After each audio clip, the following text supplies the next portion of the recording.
So out of so many videos that I have done up till now for studying for TOEFL or FPGE or NAPLEX or how to work in the US without having to give these exams or without studying in the first place, links in the description down below if you fancy checking it out. But the topic that's common to us all is studying, and nobody actually teaches us how to study, whether in school or in college, or if you're studying for those postgraduate exam, or it's USMLE or it's FPGE or any other exam. Chances are if you're watching this video up to this point, you really need to ace that exam. And there are tons and tons of videos already available on YouTube, and all these fancy YouTubers who teach you how to study like 12 hours a day and how they make it for 24 hours a day without taking a break, and the Pomodoro technique and this and that, and there's so much stuff around it going on YouTube, on Google, Facebook, Instagram, you name it. I'm not gonna go in detail about all these techniques. I'm just gonna tell you guys and share my experience of the techniques that I have used and that has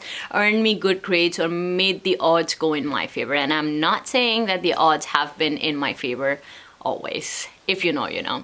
So the number one technique that I have used when I was studying for FPGE back in 2019 was making flashcards. And I have an entirely separate video about the apps that I have been using to study, which will be linked in the description box down below and somewhere over here.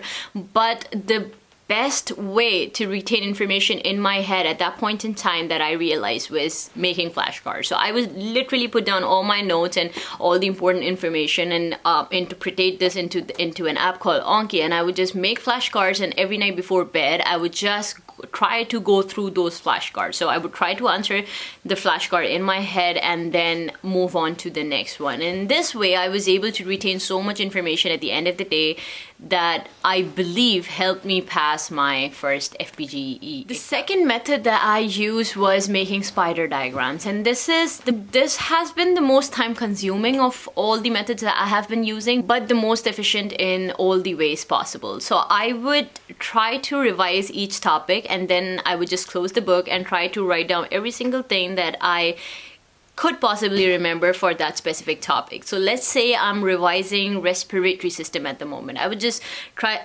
revise everything from the respiratory system, asthma, allergic rhinitis, and all the topics that come inside the umbrella of the respiratory system. I would just then close the book and then try to draw spider diagrams and every information that would come into my head when I first think about respiratory system. I would jot it down on my iPad or on a piece of paper, and then when I'm done and I'm out of ideas for respiratory system, I would then open the book and try to fill in the gaps and the areas that I had forgotten.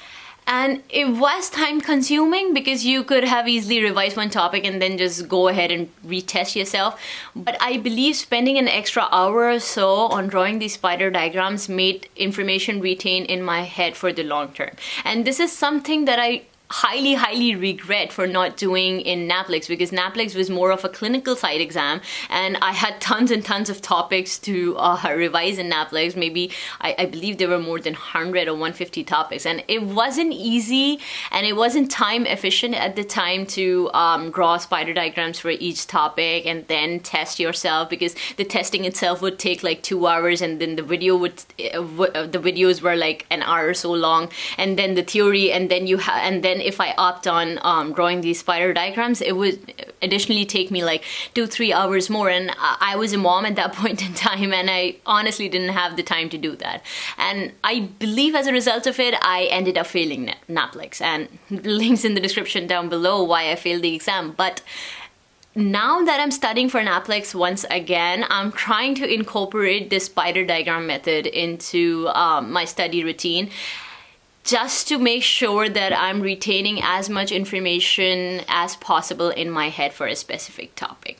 Lastly, this is the technique that I have been using so far to study for NAPLEX. If you guys are following me on this channel, you know that I failed NAPLEX last time. The trick that I used last time was to write myself tons and tons of questions. And I'm sorry, this is not a trick that I used last time, but this is the trick that I'm using this time. Because last time I spent hours and hours writing myself down these questions, and the only idea of writing those questions last time was to, God forbid, if I failed NAPLEX this time, I'm just gonna go ahead and look at these other questions and try to answer them in my head, and I would probably be able to revise all my chapters.